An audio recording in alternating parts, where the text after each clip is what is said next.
สวนสัตว์ตรงนี้คือปลาครับเดี๋ยวเราจะไปดูเสือก่อน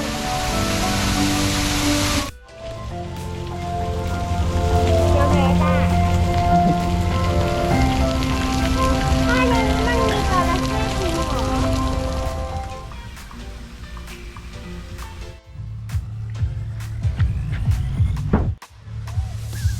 ถ้าใครจะกินนะ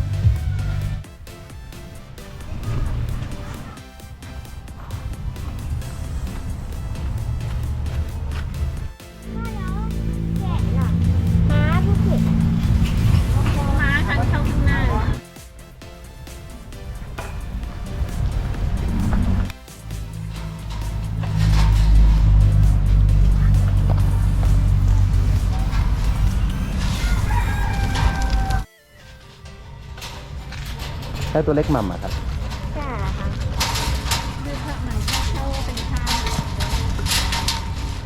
ตัวนี้น่ารักอะตัวเล็กกระต่ายหน้าตาน่ารักอะ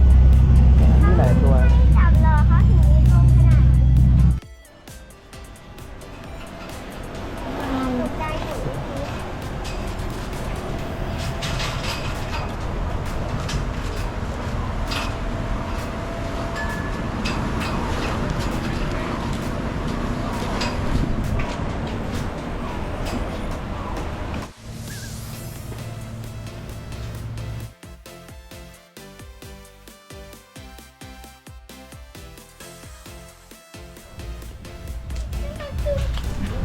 โอ้ตรงนู้นอีกนู้น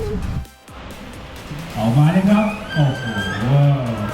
เข้าสนามเรียบร้อยเลยครับน้องหนูมาช่วยน้องเป่านะครับวันนี้น้องเป่าจะมากินเลขให้เราชมกันครับ2 บวก 2ได้เท่าไหร่ลูก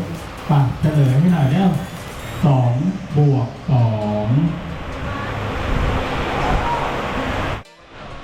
อะไรบวกอะไรสาม นะครับผมว่าเดี๋ยวต้องไปหน่อยครับโจทย์อัน3ครับ สามครับ 3ขอบคุณครับเป่าโจทย์สุดท้ายได้ลูก6หาร3ได้เท่าไหร่ลูก ไอ้ด้านนอกไอ้ด้าน โอเคเราเดี๋ยวประเมินหน่อยครั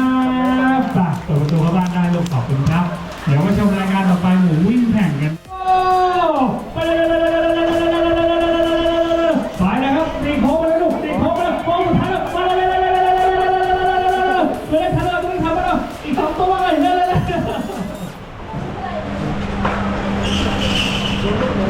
ดูลูกหมูไหม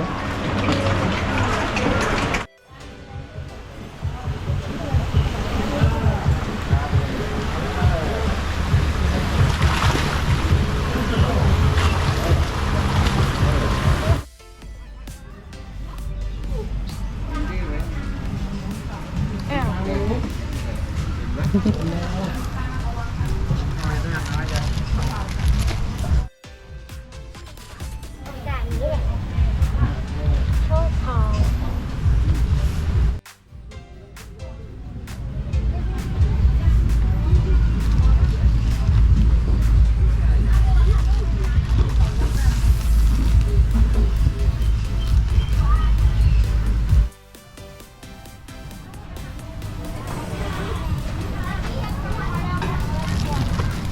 เป็นคนเลย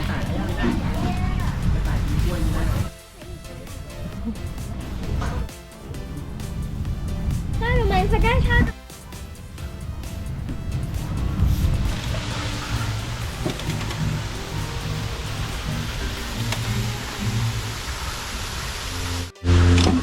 ทำอะไรอยู่ครับ เราอยากให้อาหารปลาค่ะ ได้กี่กระปุกนะครับเนี่ย หนึ่งกระปุกอะเขาช่วยหมุนหน่อยอันนี้มัน ต้องใส่เหรียญน้องไม่ให้สุดนะครับ ไม่ไหวมัน